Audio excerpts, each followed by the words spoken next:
Le secret de Mona, de Patrick Barr, aux éditions Syros, catégorie pépite fiction ado. Mona. Leur faire croire qu'on habitait toujours sur Tigeville. Les empêcher de fouiller partout, de se pointer à Saint-Guillaume surtout. Le problème, c'est pas les papiers de la Twingo. Ils sont en règle, à part qu'on n'a pas changé l'adresse. Mais je vois pas comment je pourrais bien présenter mon permis le lendemain, ni aucun autre jour d'ailleurs, vu que je l'ai juste pas. J'ai essayé de gagner du temps en espérant qu'il lâche l'affaire, qu'il se décourage. Et puis, s'il me laissait repartir, peut-être qu'il m'oublierait. Le temps que l'info arrive chez les gendarmes de Vimoutier, si elle arrivait jamais, il y avait encore un espoir qui paume mon dossier. Merde, ils ont sûrement d'autres chats à fouetter, les gendarmes, non? C'est ce dont j'ai essayé de me persuader, en tout cas. Et surtout, de les persuader. Mais ça n'a pas marché. Nicolas Pelletier, gendarme. Non, elle ne pouvait pas présenter les papiers plus tard, ni ailleurs. Pelletier aimait de moins en moins cette histoire. Il fallait décidément tirer tout ça au clair.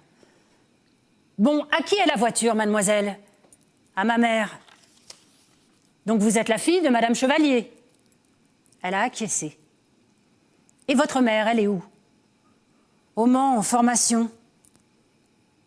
Elle a bien un portable, votre maman. Vous l'avez prévenue, j'imagine. Oui, bien sûr. Vous pouvez nous donner son numéro? C'est-à-dire... On lui a volé son téléphone. Cette fois, c'est Aurélie qui est remontée au créneau. Il faudrait savoir. Vous l'avez prévenue ou pas? Vous l'avez eu au téléphone? Ben... En fait, non, je lui ai envoyé un mail. Un mail? Ben ouais, un mail. Aurélie a lancé un regard lourd de sous-entendu à Pelletier. Il a saisi la balle au bond et a repris le relais. Mademoiselle, est-ce que nous pouvons avoir votre nom, s'il vous plaît? Bien sûr. Je m'appelle Mona. Il fallait vraiment lui arracher chaque information au forceps. Une attitude que Pelletier ne connaissait que trop et qui trahissait le malaise typique de ceux qui ont quelque chose à cacher. Il a soupiré. Mona comment? Mona le couvreur. Aurélie a enchaîné. Entre les deux collègues, la technique est bien rodée. Et votre petit frère, il s'appelle aussi le couvreur? Non.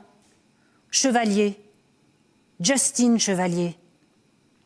Donc, il a le nom de sa mère. Mademoiselle, vous avez quel âge? 18 ans et demi. Aurélie l'a considéré. Vous êtes sûre?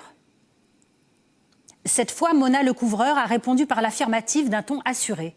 Une lueur de défi dans le regard, de telle sorte que Pelletier l'a cru. Pas Aurélie, qui a conclu. Écoutez, vous savez quoi? On va tirer tout ça au clair. On va vérifier dans le fichier et on verra bien. Si vous nous avez menti, nous le saurons tout de suite, parce que vous n'y figurerez pas. Ce qui signifiera que vous n'êtes pas titulaire d'un permis de conduire. Par ailleurs, nous allons contacter votre assurance. Ainsi, nous saurons si le véhicule est bien assuré pour vous. Et donc si vous conduisez sans permis, ou si vous n'avez pas l'âge légal. Il vaudrait mieux nous le dire tout de suite, mademoiselle, parce que nous allons le découvrir tôt ou tard. Mona. Jusqu'ici, j'avais toujours fait hyper attention. Je sortais faire les courses très tôt avec Justin le matin, parce qu'à cette heure-là, il n'y a pas de contrôle. Ou bien alors entre 15 et 17 heures.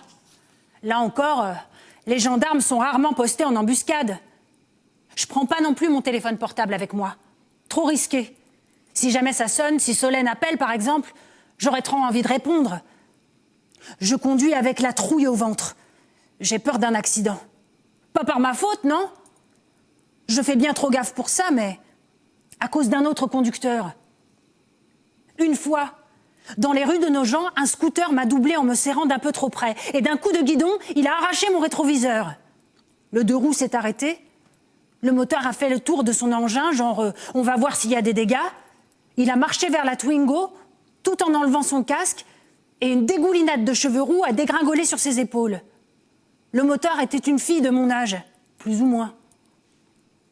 Elle s'est avancée en souriant, et une fois arrivée à mon niveau, elle m'a lancé « Putain, mais t'aurais pu regarder !»« Non, c'est toi !»« Attends, te fous pas de moi, tu regardais pas non plus. » La fille m'a tendu la main avec un grand sourire par la vitre ouverte.